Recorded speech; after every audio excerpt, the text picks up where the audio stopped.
everybody, my name is Luke Marr and this is HauteLeMode, and today on HauteLeMode we are coming to you with a reaction to those very fun, engaging, and exciting what I would wear front row at a fashion show, TikTok, trend, challenge, extravaganza experience. Now, if you guys have not been on TikTok in recent, I don't know, weeks, I guess at this point, there has been a trend that has gone around essentially where young creatives, or not always young creatives, or not even always human creatives, have been recreating some of their favorite impressions of certain big brands like Gucci, Prada, Louis Vuitton, Dior, Balenciaga, and essentially showcasing what they would wear if they were sitting front row at one of these big brands' fashion shows. And honestly, I haven't made a video on TikTok, although I do have a TikTok. It's HauteLeMode. You can go and follow me if you really want to. I sort of didn't do it because I don't think I turn looks like that, although for this video I did don a certain little Prada moment. So if I was sitting front row at Prada, which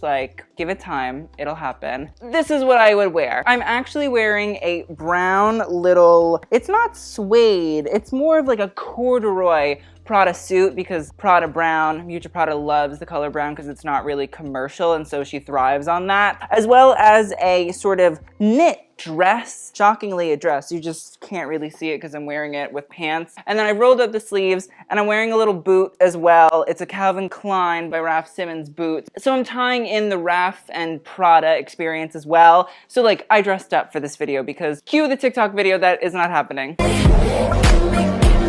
We're gonna be reacting to a bunch of these videos, and for the guidelines of my ratings, I'm not really gonna rate them because it's TikTok fashion. I think it's important that we look at it whether or not the person that actually is wearing the pieces really channeled the brand, not necessarily whether or not we like the actual outfit, or at least that's how I'm going about it. I want to see whether or not you could actually pick up on the aesthetics, tropes, aspects of these brands, and whether or not you can sort of put that together in this manner. So that's how I'm looking at it. It has nothing to do with whether or not I actually like the fit. It has to do whether or not I think a considerable amount of importance, historical, aesthetical practices were implemented for each outfit. So that's how we're working it. So let's just get into this video now that I'm done talking. First up, we are talking about EJ. Now, if you do not know, this is the person, Andie, who created the whole trend. And Andie actually contributed to HauteLeMode 3 years ago. She wrote a Valentino Spring 2018 show review. So hey Andie, how are you? You're an icon, you're a star. So go and give Andie a follow because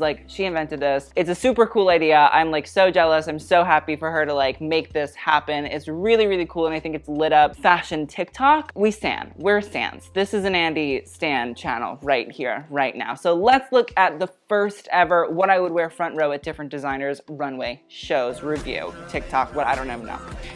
Okay. Ooh, Saint Laurent, okay. Oh, I love that McQueen. McQueen's hot. Okay, Prada, minimal, chic. Okay, so let's just go through each of the outfits really, really quick. First up, Saint Laurent. Honestly, I think the knee-high boots are good with the tights. I get it. The oversized blazer, it's there. It is very Anthony Vaccarello Saint Laurent, but I want a little bit more. But the boots have me. The boots are good. The McQueen is hot because that lace top is very, very good. It is very, very Alexander McQueen. He loved a bit of lace. I think the tights, again, sort of work. There's some sort of intricate corsetry underneath going on again, which sort of refers back to Alexander McQueen's love of Victorian dressing, and that was something that he implemented a lot into his runway pieces. And honestly, again, this is a solid one. I like it. The last one is this Prada look, and at first I was a little bit but I think this is the new Prada. It's not really Prada of Raf Simons and Miuccia, and it's not really the Prada of Miuccia for almost 30 years prior to this, but this does actually remind me of what was probably the fall 2020 menswear show, which was the last show Miuccia did before Raf joined her at Prada. And so there is that sort of minimalism that was that very mid to late 90s of Prada, and so I do actually really like this little blue jacket, and I think with the white button-down shirt underneath and the chunky sort of shoes and the Prada bag, it all does come together. Overall, I'll rate this based on how many looks we get and how many of them actually hit. So here, 2 out of 3. Andie comes back again for around 2, because you know those TikTokers love to do multiples. They like a series over there. Let's get started. Okay. Dior, interesting. Okay, Gucci, all right. Jacquemus, yeah, I can see that one. A Versace, Dior, a little bit uninspired. I think Maria Grazia is a pretty solid, easy peasy sort of contender in this. Like a big sort of sheer skirt and a blazer that has a big old belt on it. Like that is easy peasy. Maria Grazia, Dior 101. And to me, this doesn't necessarily hit like a Raf Simons or a John Galliano or a Gianfranco Ferre or even like a Christian Dior or a Saint Laurent or a Mark Bowen. So, not obsessed. Okay, Gucci, I'm seeing it with the pussy bow blouse and the yellow, the red and the yellow playing off of each other. And I guess I see it in the plaid pants, but I'm not really sold on it. You know what I mean? Like I'm not seeing, oh God, Gucci automatic, you know? The Jacquemus I get, because it does sort of reference back to that little, you know, wheat field collection where Jacquemus tried to do streetwear, and there was that pink sort of oversized blazer that was a dress, and what I'm presuming is some sort of like crop top gray or like bodycon dress underneath. So, and then with the strappy sandals, it's giving, you know, South of France sort of Jacquemus, new 2020s sort of vibe. So like, okay, I got that one. The Versace, no, I just don't see it with the silver and the black dress. I feel like there's a lot of like ridiculous rhinestoning we could have went for. We could have went for that very like chic, lasery cut sort of Donatella Versace whole sportwear that's not really sportwear, but it's like a high-end sportwear. And like with the Stella McCartney bag, I'm just thrown off from it being Versace. I'm gonna give this a 1 out of 4. I'm sorry, Andie. You're still an icon. I am still a stan. Do not worry. Okay, next up is Design. Okay, let's get into it. Okay, the Gucci. Okay, that's good. That's good. Okay, Prada. Okay. Okay, the Burbs. I see the Burbs. The Chanel is interesting. The Gucci is good. The Gucci I am very much so sold on. The purple and that mint green little babushka tied scarf, very Alessandro Michele. I think the color combos are very sort of like 70s, which I think Alessandro pulls from a lot. I like this Gucci monogram bag that has like purple in it. I've never seen a style like that, but I'm very obsessed. It's very chic. Yes, this is good. The Prada, I'm gonna give it to her based on the fact that there's a sweater vest, there's a little button down underneath, which is very Mucha Prada. The black leather jacket and the pants also I feel like is sort of Prada-esque. I do think Mucha loves a nice leather. Normally you'd see it in sort of like a skirt, but I think it's very difficult to find like long ass leather skirts. But overall, this is good. This is solid. The Burbs, Burberry isn't particularly inspiring in reality, so like you give me a trench coat, I'll give you the point for it. The Chanel though I think is great. I think the Chanel is very like subversive. Chanel, I like the fact that we're getting some sort of white necklace here, which to me is probably a reference to Coco Chanel's iconic pearls. I do like the fact that we have a glove, there's a little, you know, black Chanel flap bag. I feel like whatever is over top, there's some sort of like vest here. Maybe it's like a fur, or maybe it's a little shearling moment. And I feel like there's a skirt going on here as well, or it's a pant, but whatever is happening here, up here, I'm kind of like sold on it. It's good, it's black, it's white, that's very Chanel. 4 out of 4. Like this was great. Like this is very good, very obsessed. Next up is Eve Lily Thrifts. Now she sort of like blew this trend up, so like shout out to her. And hers are also pretty good. I've seen them and I've reacted to them on TikTok, so let's get into it. Oh, I do like the Westwood. Okay, Prada. Okay, the Gucci is, yeah. Oh, the Mary Kwan, I love. The Westwood to me it's solid. There's plaid, there's sort of a corseted sort of style with the pearls sort of piping the bust of the corset. I like the fact that we're getting a big old platform. To me, this is very much so an homage to Vivienne Westwood in her own sort of way, which I like. The Prada look is very heavy on the nylon, and I will say, I do think there are so many other eras of Prada that are so major and so amazing, but I think for a lot of young people, they don't really know the history of Prada, which like, until I started working on my soon-to-be-coming Prada history video, I didn't really know that much about Prada either, so I do understand, and I do think this nylon dress is actually very, very sweet. Or it's like a taffeta, but it looks like a nylon. It's good, it's all black, you know, it's fine. The Gucci is good. The Gucci is solid. I don't think Alessandro Michele would ever go like this kitschy, sort of pink, pretty, kawaii sort of style, like on a runway. But I personally think that this channels Gucci so well. It does have this sort of old world feel. I think this sort of ruffly color, the printed pants, the little socks with the sandals, it's good. The Mary Quant, hot. I love Mary Quant. I love that she used Mary Quant, and Mary Quant, if you do not know, is an icon. She pretty much invented the mini skirt and is credited with sort of being one of the major influences of the swinging 60s and sort of the youth quake that sort of changed the way Western society exists. So I love the fact that Evie Lily, if that's how you say her full name, turned it out and gave us Mary Quant, because like the kids don't know. The kids don't know Mary Quant, and like now they have to know Mary Quant. Very important. 4 out of 4. I'm sold on this one. Eve Lily Thrifts Part 2 is here. Let's do it. Valentino, okay. Alexander McQueen, Betsy Johnson, and Chanel.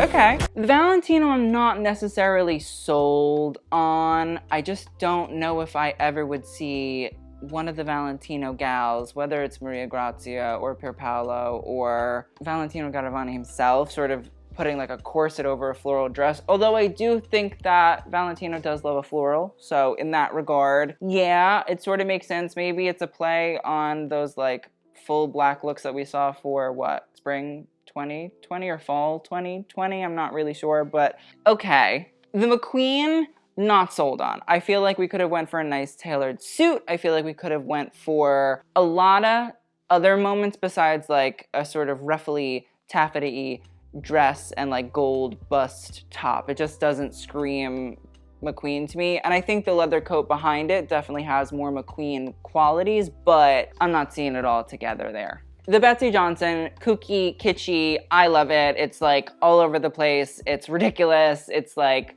pretty Betsy Johnson-esque, and so yeah. And the Chanel to me actually sort of works. Normally I wouldn't really read this as Chanel, but to me I'm feeling more like a 90s sort of callback to Chanel, very Cher from Clueless does Chanel. So here in that regard, I'll take it. Honestly, part 2 gets a 2 out of 4. Next up is Moti and Kari.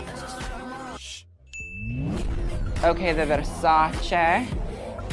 Oh, the Jacquemus, okay. The Dior, yeah, I'm seeing. CELINE, oh, the CELINE. All right, we'll talk about that. The Versace, honestly, like, yeah, I could see it. I think the shoes, the full black sort of look, it's just very that like sleek, Italian, sexy man that sell you on like perfume bottles or cologne bottles, I guess. The Jacquemus, yeah, okay, I will say, I know I said I wasn't gonna talk about the actual outfits, but like, I hate this. I think that's the indicator to me that this is so Jacquemus. But like, the printed shirt definitely has those sort of Jacquemus print qualities, the simple sort of slacks, a sandal, you know that motherfucker loves shit on the beach and having a sandal, and then the little around the neck pouch bag, yeah, that's easy. The Dior, it's so uninspired that it is so Kim Jones. Kim Jones is just like, he's so like monotone at Dior at this point in my opinion, that again, like, you give me a saddlebag with a Dior monogram on it, you know, a Dior sneaker and a Dior bomber jacket, and I'm like, yeah, okay. The CELINE, to me, I think Eddie would be a little bit smarter, and I don't mean smarter as in like he's not smart. I mean smarter as in like, I feel like with a hoodie there might be like a little bit of a blazer over it, or like, you know, the leather pants, like there should be a skinny jean in there. That I feel like would really hit it home. I get it, because I feel like CELINE would sell, you know, or does sell, you know, easy peasy like sweatshirts like this, but I feel like there's more of like a 70s sort of vibe we could have went with in this regard. Honestly, out of everything, I'll give it a 3 out of 4. Okay, next up is Aaliyah J. Oh, the Prada. Okay, the Prada's good. Okay, Chanel. Okay, Gucci I'm not seeing. Dior, oh, Maria Grazia should do Dior like that. This Prada is so good. Like, it's solid. It feels very Prada sport to me. It feels like something that easily could have come down a runway. I actually quite like this, and I know that I sort of was hard on the black sort of nylon-y fabric, and that's very much so, you know, meh area, but this I think is actually, it's pretty solid. I feel like the headband really like puts it together for me. She even has the Prada little sport thing at the top. So like that's how you know we're on the same page there. Chanel, I'm not sold on. It feels very discombobulated for me. Well, maybe Virginie Viard's Chanel is a little bit discombobulated like that. But I feel like between the jacket and the little black and white skirt underneath and then like the boots and the bag, it just doesn't like pull it together totally. And so unless it really said like Chanel on it, which it does say Chanel on it, I wouldn't put together like the actual fit. The accessories, yes, Chanel, easy. But the rest of the look, it'd be a little bit hard to tell. The Gucci, I'm a bit confused on the Gucci because like the platform heels with the big sort of Gucci monogram socks, like yeah, Gucci got it. The dress though to me feels a little bit not up Alessandro's alley. It's almost a little bit too simple for him and it's like too pretty. Like he's not pretty like that, you know what I mean? He's more twisted, like it has to be twisted just a little bit. Okay, the Dior though is good. I feel like this Dior is actually what Maria Grazia should be doing. Like this cutout top has nothing to do with Dior, but I personally think that it kind of all works together, is sort of wonderful. I don't think it's very Dior, but you know, I wish it was, which I feel like is almost better than getting a check mark for that one. Overall, I'm gonna give this a 1 out of 4, but like there were some moments in there that were very strong, very solid. But we have another version from Aaliyah J, so I'm excited about this one. Okay, Miu Miu, a Balenciaga, a Balmain, okay, and the Bottega. Here's my thing about this Miu Miu look is I see the kitschiness of it. I see the furry little cuffs and, you know, bag is probably Miu Miu, but to me, Miu Miu is a bit smart. There's always like a little element of this like weird wackiness in it that I don't really feel like we're getting here. It feels almost like too commercial to be Miu Miu, but I see where we're getting the cuff aspect. The Balenciaga, I'm just not seeing. I'm not seeing this as like a direction of Demna. I see it as very like a commercial direction of Demna, but I think, you know, it's good to have the accessories, but I feel like the rest of the look, we needed maybe something with like a crazy sort of sharp shoulder. We needed some sort of like big flowing tunic. We need something with a little bit of silhouette, but to me, the beanie with the, you know, button down and the sweatpants, it's not the Balenciaga I want to see in the world. The Balmain, honestly, I get. I can see it, like the little stripes, the Breton stripes underneath, that is very valid. I think the little black leather blazer is very in it. It's very, you know, part of Olivier's sort of vision. That, to me, like that's the biggest Balmain product is a blazer. And the little short skirt, like again, sort of plays into all of that sort of sexy 80s sort of vibe. So, okay, I'm seeing that one. The Bottega, we should have just changed Bottega to Jacquemus. Because like if this was a Jacquemus look, I'd say, oh yeah, 100% got it. But nothing to me about this really reads Bottega. Bottega to me, again, is sort of like weird and like out there and like fringy and kooky and crazy. And like, I don't think Daniel Lee would put a simple sort of white shirt like this down the runway. But if we had said that this was Jacquemus, I would have been standing ovation because like that is knocking Jacquemus out of the park. I'm gonna give this one a 1 out of 4, unfortunately. Okay, next up is Obediency 7.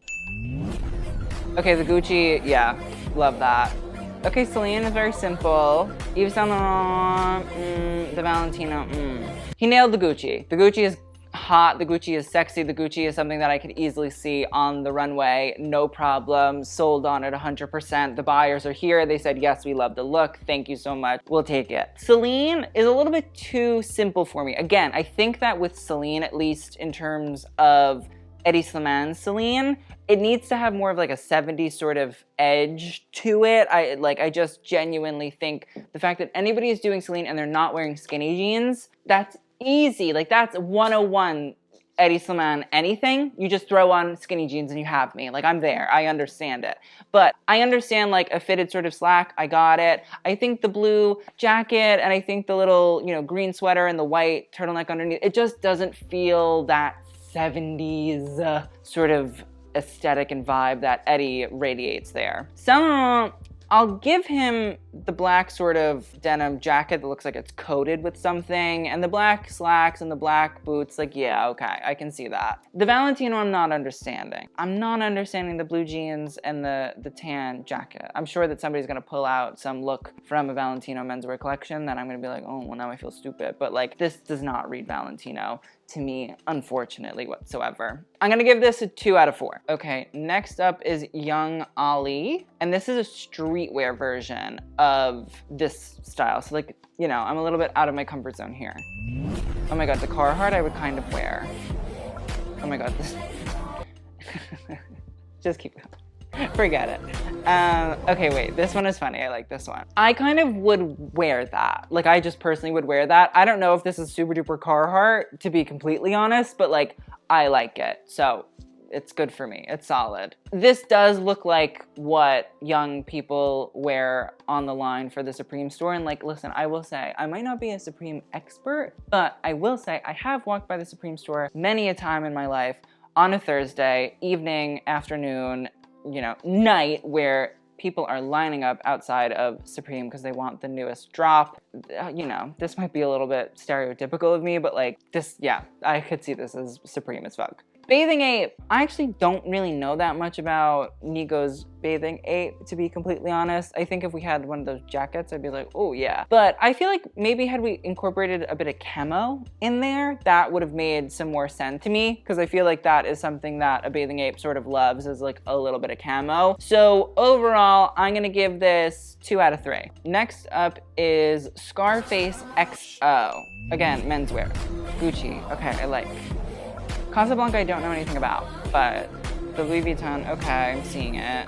The Jacquemus, oh God, yeah, that's Jacquemus. The Gucci, yes, got it, easy peasy. I think it could be a little bit uglier, if I'm being frank about it, but you know, the socks with the loafers and the sort of men's oldish slacks, and then the sort of crazy, it's not really that crazy, but like the yellowish green shirt with the, you know, the green blazer. Yeah, I got it. I like that the shirt and the shoes kind of match. Casablanca I don't know anything about, like I know nothing about, so I feel like by default I sort of have to give this point because I don't know what the fuck I'm talking about. The Louis Vuitton I think is solid. I feel like that puffer sort of just easily gives it away. It has sort of like a leather vibe to it, which then sort of brings in Virgil's and Kim Jones's menswear aspects of bringing in sort of like streetwear into the menswear at Louis Vuitton. The shirt underneath and the brown pants, like I'm not really sold on, but I do think that the jacket sells it to me. The sunnies kind of give it away too. The sunnies are good. The sunnies are solid. The Jacquemus, yeah, I credit where credit is due. Babe, you got it. On lock, 100%, down pat, easy peasy, super good.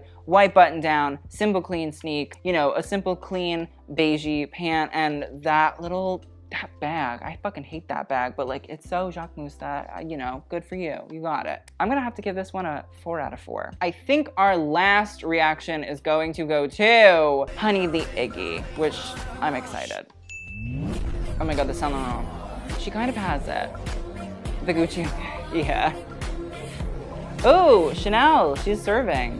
Oh, oh my God. The Saint Laurent cloak is so dramatic, and it's also in leather, and that is very Saint Laurent, so like, yeah, you got it. Yeah, 100%. The Gucci, I think the babushka wrap on a dog is iconic, and I love that. I think the crazy colors, the whatever that is, some sort of like dog sweater with like a harness, then has like a jacket over it, and like the big sunglasses, like yes, Gucci, 100%. Okay, the Chanel, it's a tweed. It's a tweed little robe sweater turtleneck thing, and yeah. And the Fendi, it's a little Fendi fake fur jacket, and like, yes. Honey is serving it up for the girls. So Honey, 4 out of 4, I have to say. I will do more of these if you guys want, and I feel like as TikTok trends and fashion sort of come in, I can make videos like this as well, because I do actually really enjoy seeing the creativity over on TikTok. Go check out all of the creatives who made these videos. They're all linked in the description box below, so don't even worry about that. If there was any that you particularly loved, I'd also love to hear who are some of your favorites and some of your least favorites, but don't be hateful, okay? That's my job. And like, even then, I think I was pretty nice and constructive. So again, thank you guys so much for watching. I'll see you guys in the next one, and TTYL.